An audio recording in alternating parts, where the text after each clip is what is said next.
Since when did we just over criticize records being broken? Like, I understand records are fun. We all love them. They're there for a reason, and it's amazing to see an accomplishment, and you want to remember when X player did this or that. I understand why we have them, but my point is he didn't do it the way I wanted him to do it, or it's not the player I wanted to have break the record.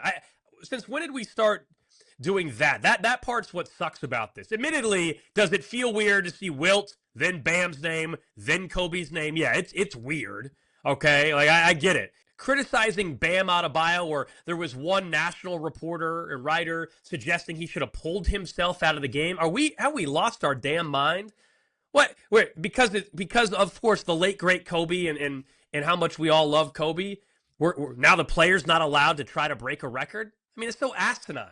It's it's bizarre, to your point. It's like when a pitcher throws a perfect game, right? Did we care that it was Philip Humber that did it, right? Or it was like some of these guys that have thrown perfect games before, and you're like, oh man, I wish, Kershaw could have thrown the perfect game, or Scherzer could have thrown the perfect game. And those guys have thrown no-hitters. They've never gotten the perfect game. But yeah, I agree with you. That part of it where it's like people are almost discrediting this because it's not Luka that did it, or it's not Steph that did it, Jokic, SGA, whatever it may be, because it's Bam, because he did it against the Wizards, because he had so many free throw attempts. Guy scored 83 points, Alex. If it was that easy, then everybody would do it. You know what I mean? But he's only the second player that has ever gone for 82 or more. Yeah, I think it's the right take by you. And again, the fact that he passed Kobe, who's obviously one of the all-time greats, and passed away. And I think that resonates with a lot of people, that if somebody were to break that record, they were hoping it was one of the stars. If I gave you over under 7.5 years that we see somebody go for more than 83, what do you think? Ooh. 7.5. Wow. We've had some big scoring outputs, right? Certainly today's NBA, it's a lot easier than it was.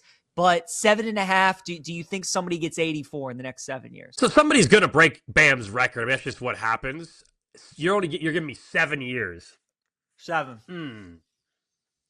I mean, I feel like I have to take the under. The talent that's in the league right now, and with where the league's at with three-point shooting, right? I mean, I understand Bam didn't do it with threes, but just with where the league currently sits, I probably go under, but that's tough. I mean, somebody will break Bam's record, and maybe people will be happier, I guess, if that's the case. I mean, this has also brought about, unfortunately, the conspiracy theorists that have believed that Wilt Chamberlain didn't actually score 100. That's been annoying to me. I've been a staunch believer, and I've gone back and forth with some people that disagree. I think it's crazy. I understand people are asking for video and where's the 100-point sign that he was holding and all that. But to me, this gave me more confidence that Wilt actually got 100. The fact that Bam Adebayo got 83 out of nowhere tells me that, yeah, it is possible. Wilt Chamberlain, who was a terrible free throw shooter, yes, it's possible he just had a ridiculous night at the line to break the record in a game that was in Hershey, Pennsylvania, with virtually no coverage. 43 free throw attempts is pretty wild, though. I mean, the fact that Bam got to the line 43 times is nuts. The Wizards as a team that night only shot 29 free throws, and Bam shot 43. Do you think, yeah, that's a good point. Do you think if it was against, like, this is a crazy example, but not the Thunder, that's not fair. Let's say it was against Sacramento, or if it was against who, like, do you think that would have people feeling differently? Or is it also like this was a game with the Washington Wizards on the other end of it that has hurt 100% people's feeling on it? It hurt. I also think the time of the year hurts them too. Like we were talking about the Players' Championship earlier, like this time of the year, I know for me especially, the NBA, as a Wizards fan too, like combine both of those things, it's kind of the last thing I'm thinking about with college at its peak and entering its postseason right now.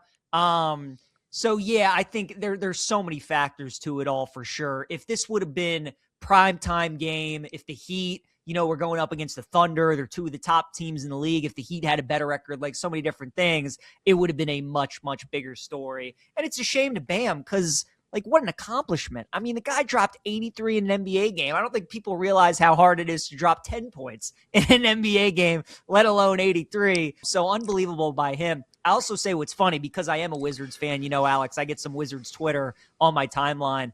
And as a Wizards fan, we've had some rough moments, to say the least, for the last 20, 25 years. And people are talking about how like this is one of the low points or whatever to have Bam drop 83 on you. I'm like, what does it matter? I mean, we got a G League team out there. You know what I mean? So it is what it is. Good for Bam. But yeah, we'll see if anybody else can maybe score 80, 83 points in the next seven years. I would be with you. I would take the under on that as well.